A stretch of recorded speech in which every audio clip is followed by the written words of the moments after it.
Pa Assane Seck dañuy fas yéene waxtaanee forum de l'eau mi nga xamante ne mi ngi tàmbalee ci bésu tey jiile ci 21 mars bi. waaw jërëjëf madame Touré forum contre forum. forum contre forum. merci Dadi. nun noo ko sañ. il est galant. alhamdulilah maa ngi wax lenn la simple Cheikh Oumar maa ngi plateau bu njëkk bi c'était très bien. macha allah junj na ko effectivement forum contre forum daa am la xew. oui. bu ñu waxee Daegu wax Marseille wax Dakar wax ay villes dans le monde c'est parce que seen ay municipalités dañuy compter. dañuy représentative. lu tax ma duggee foofu c'est pour que ñu bañ a am confusion ci li xew entre li nga xam ne mooy nguuru Sénégal ak l'attitude du maire de Dakar. Le premier magistrat de la ville de Dakar s'appelle Barthélémy Diaz. C'est un démembrement par son entité de l'État du Sénégal.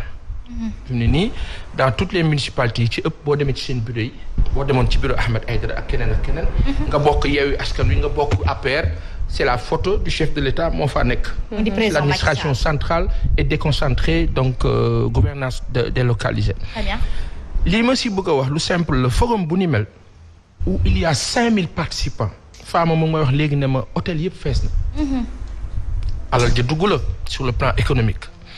il y a 1200 participants yi nga xam ni ay locaux lañu ci 5 millions yi mooy ñi nga xam ni Serigne Mbaye Thiam moom ci boppam sax day fay tous les participants dañuy fay. ci ni mu ñu ko expliquer. mais li ci am solo mooy Sénégal lan la siy gagné.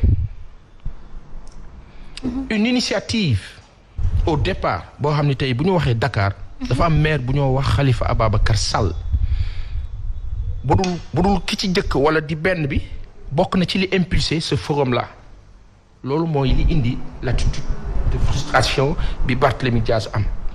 c'est pas justifiable quand même quelque part, ce n'est pas rentable économiquement ni à titre d'intégrité nationale du Sénégal. Oui mais maa ngi la bëgg a defal benn descriptif bu simple bu lay permettre sax nga gën a renforcer wu par rapport ak loolu moo di ne on ne peut pas aujourd'hui que d'accord nañu ak diw ou pas dañuy fonctionner nii nguuru Sénégal bi fi Ablaye Wade nekkee dafa amoon Khalifa Ababacar Sall daan na gisee ak le président de la République du Sénégal il y a jamais eu de souci pourquoi ak nguur bi mu am souci parce que il y a une obsession incroyable d'un pouvoir vis-à-vis d'une capitale bi nga xam ni mu ngi am plus de 50 milliards de budget man dinaa gérer 5000 milliards de budget di xëccoo 50 milliards u Dakar.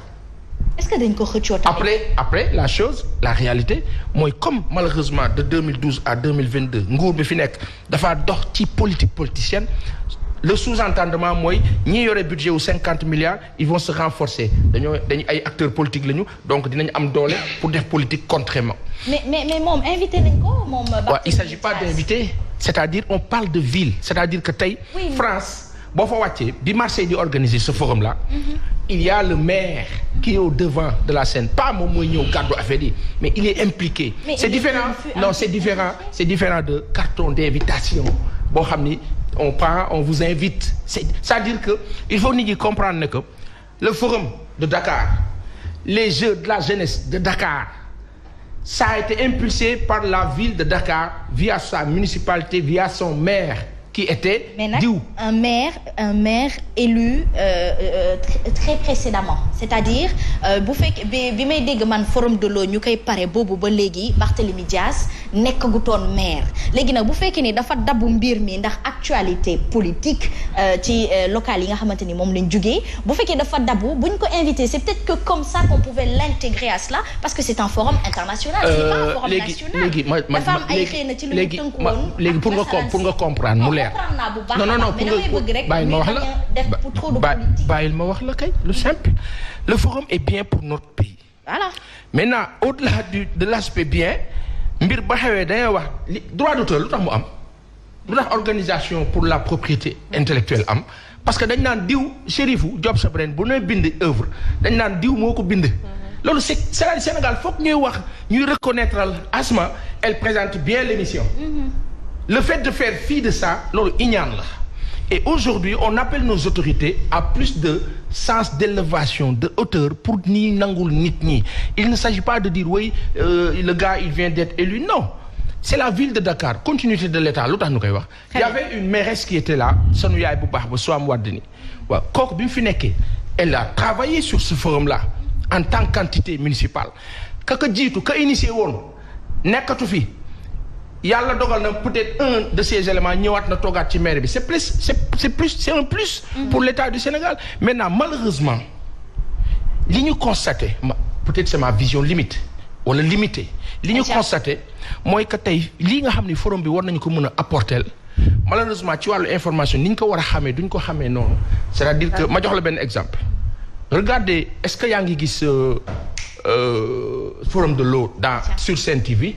gisoo ko sur Sen TV gisoo ko sur Walfadjri. Pourtant tu le vois sur d'autres chaînes de télé. ñi ñuy supposé ne dañu ànd ak nguur bi. loolu manque de hauteur la parce que forum bi du forumu APR forumu Sénégal la donc tey Sen TV dafa war a am ci pub bi toutes les chaînes de télé et radio support média dañ ci war a am. Mais malheureusement l'élégance fait que. Ils vont se rectifier, et monsieur Tefène Madame Touré. Est-ce que xam nga ni que nous avons ci planète Terre bi 70% d'eau. Très bien salée. Très bien. ci 70% d'eau salée yi 97% yi duñu ko naan.